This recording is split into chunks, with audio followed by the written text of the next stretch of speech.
He'll be followed by Acting U.S. Attorney for the District of Washington, Michael Sherwin.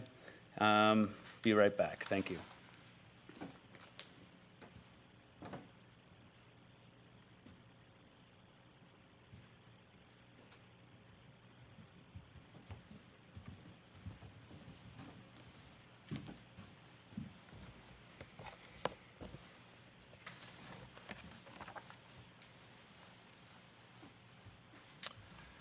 Good afternoon. I'm Stephen D'Antuono, Assistant Director in charge of the Washington Field Office of the FBI, and I'm here to provide a quick update on the FBI's activities since the violence and destruction at the Capitol last week. The FBI is quite familiar with large-scale, complex, and fast-moving investigations. We are up to the challenge. As Director Wray says, the FBI does not do easy. To be clear, the brutality the American people watched with shock and disbelief on the 6th will not be tolerated by the FBI. The men and women of the FBI will leave no stone unturned in this investigation. Since these events, the FBI has worked hand in hand with the United States Attorney's Office and our law enforcement partners here in D.C. and across the country to arrest and charge multiple individuals who took part in the destruction. In 6 days, we have opened over 160 case files, and that's just the tip of the iceberg. The significance of this investigation is not lost on us. This is a 24/7, full-bore, extensive operation into what happened that day. We cannot do our job without the help of the American people. Since our call for tips, videos, and pictures, we have received more than 100,000 pieces of digital media, which is absolutely fantastic. And we are scouring every one for investigative and intelligence leads. We continue to ask for more. If you have information, contact 1-800-CALL-FBI or submit photos and videos to fbi.gov/US-Capitol, and that's Capitol with an O. I want to stress that the FBI has a long memory and a broad reach. Agents and our partners are on the streets investigating leads not only here in the D.C. area, but also across the country through the FBI's 56 field offices. So even, like I've said before, even if you've left D.C., agents from our local field offices will be knocking on your door if we find out that you were part of the criminal activity at the Capitol.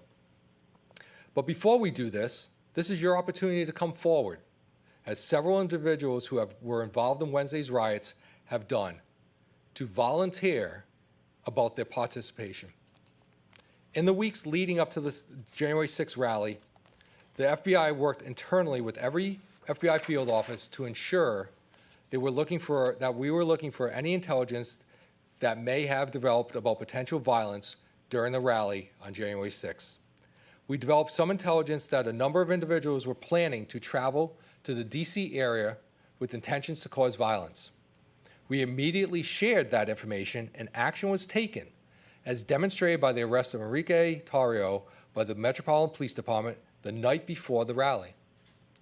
Other individuals were identified in other parts of the country, and their travel subsequently disrupted.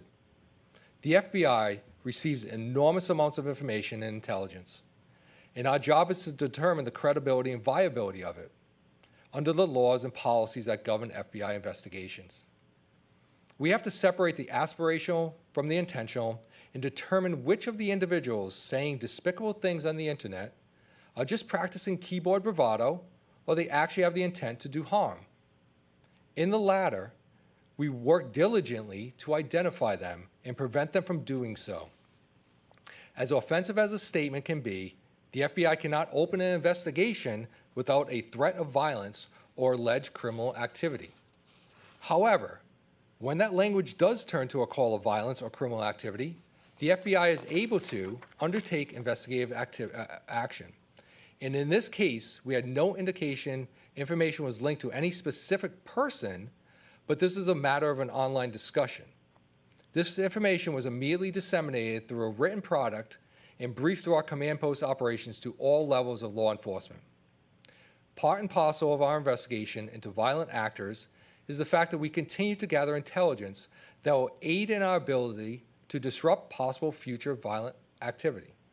Suffice it to say, we are leveraging our relationships with federal, state, and local law enforcement partners, using our tools at our disposal to find and bring everyone involved in last week's criminal activity to justice. I'm now going to turn over to Acting U.S. Attorney Michael Sherwin. All right, thank you, Steve. I think I mentioned this before a few days ago that, just to begin, I think the scope and scale of this investigation in these cases are really unprecedented, not only in FBI history, but probably DOJ history, in which essentially the Capitol grounds, outside and inside, are essentially a crime scene.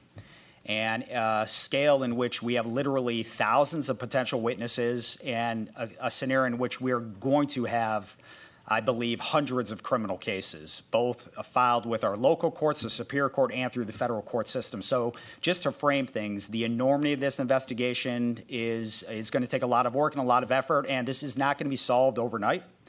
It's not going to be solved within the coming weeks. It's not going to be solved within the coming months. This is going to be a long-term investigation, and rest assured, the Bureau, the Department of Justice, all the U.S. attorneys across the United States that are assisting in these investigations, everyone is in for the long haul.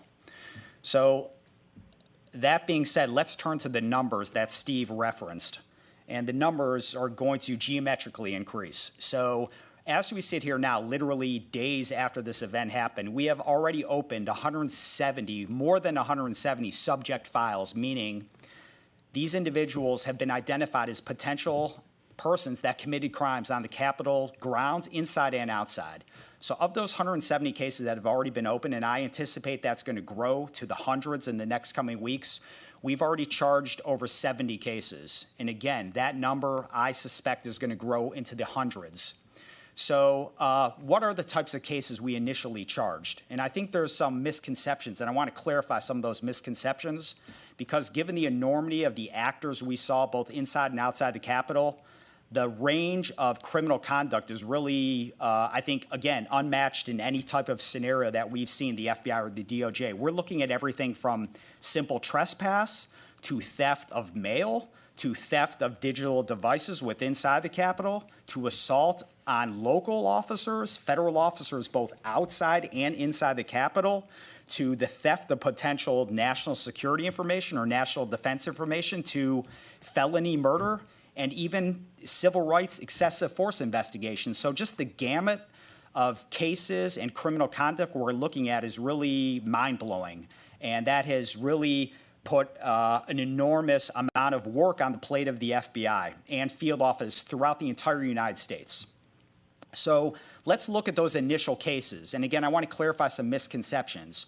When criminal conduct occurs, we try to obviously charge people as soon as possible. So the way, looking just at the federal system, we'll try to do that via criminal complaint. So when these actors left the Capitol, these individuals, these defendants, obviously the impetus, the marching orders by federal law enforcement was to find, fix, and charge these individuals as fast as possible.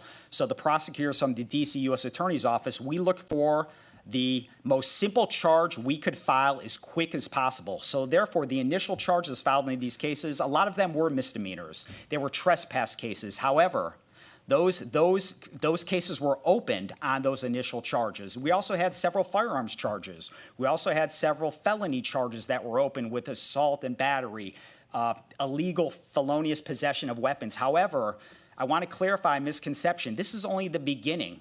So after these criminal charges are filed via criminal complaints, that allows law enforcement across the United States to arrest people from Dallas to Arkansas to Nashville to Cleveland to Jacksonville. And that's what's happened over the past several days. It's really quite incredible.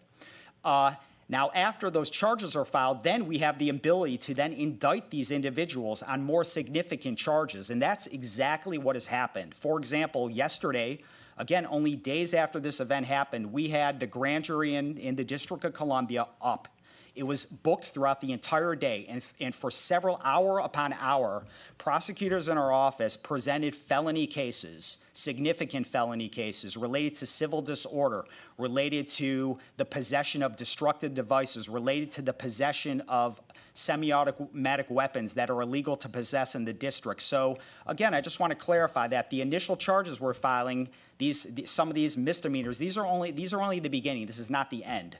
So what are we looking at downstream here? So in terms of what we're looking at is the initial charges everyone's familiar with, the zip tie guys, the Munchels, and the Brocks that were arrested on the House floor with zip ties rifling through the House floor.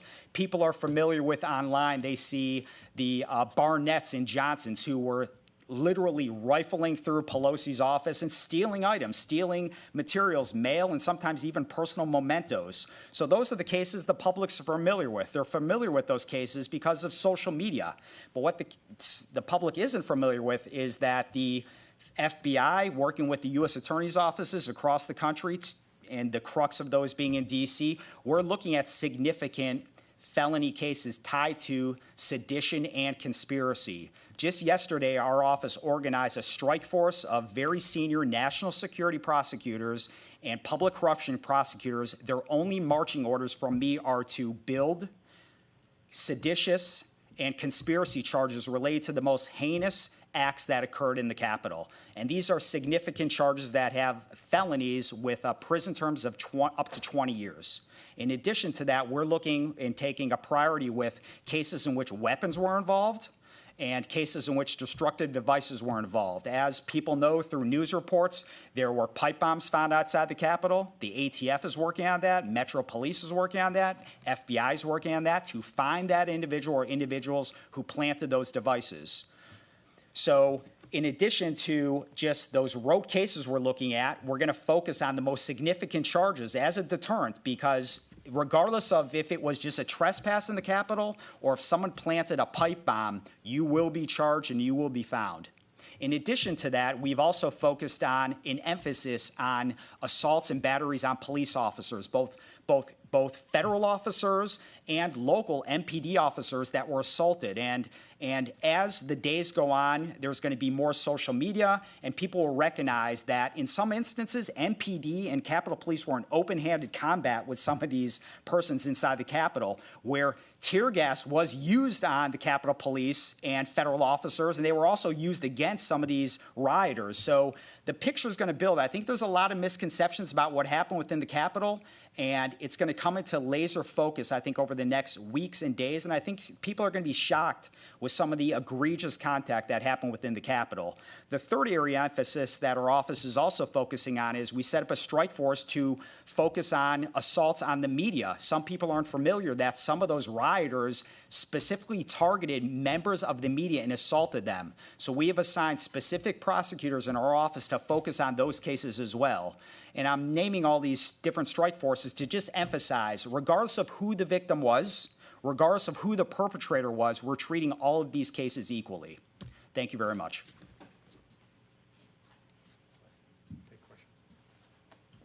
We will now begin the question and answer session. To ask a question, you may press star, then 1 on your touch-tone phone. If you're using a speakerphone, please pick up your handset before pressing the keys. To withdraw your question, please press star, then 2. The first question is from Pete Williams from NBC News. Please go ahead. So can you clarify for us what intelligence did the FBI gather before the assault on the Capitol about the potential for violence, and how did it share it, and did it share it to the Capitol Police? We received a lot of intelligence, like I said in my statement, a lot of intelligence and information through all different means, be it through social media or through CHSs, sources, and then we have a sharing mechanism with JTTFs. Across the country, we have Joint Terrorism Task Forces, and in this city, in D.C., we have a very robust JTTF. And in that, we have Capitol Police, Park Police, MPD, and all the other federal law enforcement partners. We shared intelligence through the JTTF model, and we also shared it through our command post structure and then also through other means of they have access to our information readily available because they have access to our systems. So all that information was shared with our partners, and then we went from there. The next question is from Evan Perez from CNN. Please go ahead. Wondering if you could tell us perhaps if you found any indication so far to indicate that there was some level of planning and coordination for these people to go into the Capitol and carry out this attack rather than just a spontaneous mob that got out of control. And then secondly, if you could, at least Senator Schumer has talked about the possibility that some people might be put on the no-fly list. Of these 170 case subject files that you've already opened, can you tell us whether you've added any of those people to a no-fly list as a result of what happened? So we're looking at all different avenues here. So my agents and analysts and all the other FBI personnel in my office and across the country are scrubbing video. We're talking to witnesses. We're talking to individuals that we arrest. And we're gathering that picture, that intelligence, if you will, to understand what happened on the 6th, that day, in the Capitol, outside the Capitol. We talk to all law enforcement partners, and it's not just the FBI doing this, it's all of our law enforcement partners as well that are working in conjunction with Acting U.S. Attorney Mike Sherwin's office and our local office here too as well. So we're sharing that intelligence amongst each other. We're putting into the intelligence cycle that the FBI has to try to ascertain the true picture of what happened that day. As for the no-fly list, we look at all tools and techniques that we possibly can use within the FBI, and that's something that we are actively looking at. The next question is from Catherine Herridge from CBS News. Please go ahead.